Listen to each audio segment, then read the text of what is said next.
এ নিয়ে বিস্তারিত জানাতে ভারতের কলকাতা থেকে যুক্ত হচ্ছেন সহকর্মী সুব্রত আচার্য। আমরা যাচ্ছি তার কাছে। সুব্রত, দেখুন, দিল্লির কনস্টিটিউশন ক্লাবে ইতিমধ্যেই বৈঠক শুরু হয়েছে।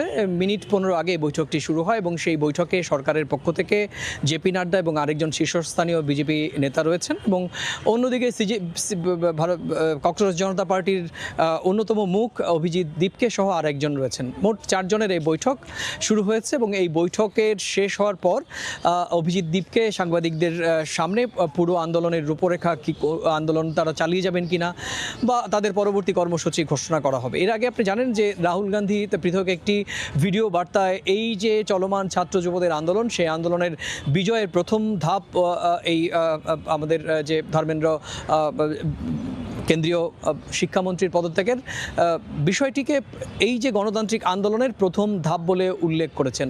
এর আগে জানেন যে আমাদের দেশের কেন্দ্রীয় শিক্ষামন্ত্রী তিনি পদত্যাগ করেন এবং পদত্যাগ করার পর সামাজিক যোগাযোগ মাধ্যমে তিনি আক্ষেপ এবং দুঃখ প্রকাশ করেন যে গত 10 দিন ধরে তিনি ছাত্রদের যে আন্দোলন, সেই আন্দোলন বিশেষ করে আপনি জানেন যে 20 এবং 21 তারিখ যেরকমভাবে পুলিশি বাধার মুখে পড়ে সংসদ ভবন অভিযানের সময় নিরস্ত্র ছাত্রদের ওপর যেরকম ঝাঁপিয়ে পড়ে দিল্লি পুলিশ, সেই ঘটনায় তিনি অত্যন্ত মর্মাহত এবং ছাত্র এবং যুবরাই যে ভারতের আগামীর ভবিষ্যৎ সেটিও কিন্তু তার যে স্টেটমেন্ট সামাজিক যোগাযোগ মাধ্যমে সেখানেও পরিষ্কার করে বলা হয়।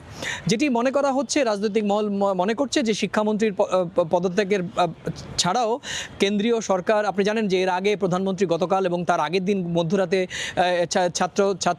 ছাত্র যুব আন্দোলনদের সমর্থন করে এবং তার সরকার জিরো টলারেন্স নীতি, এডুকেশন সিস্টেমের কোথাও যদি কোনো ফাঁকফোকর থাকে সেই বিষয়ে সংশোধনী আনা হবে এবং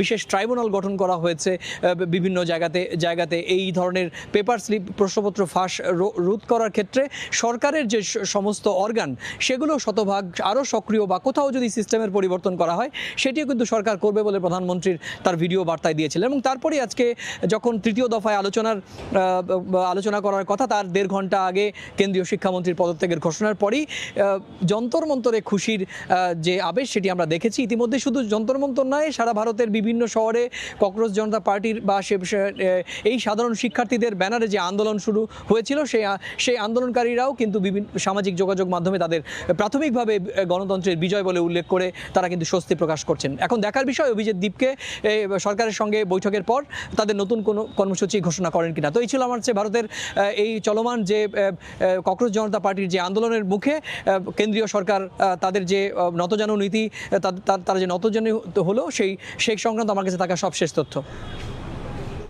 ভারতের শিক্ষামন্ত্রীর পদত্যাগের ইস্যুতে সবশেষ খবরাখবর জানাচ্ছিলেন সহকর্মী সুব্রত আচার্য।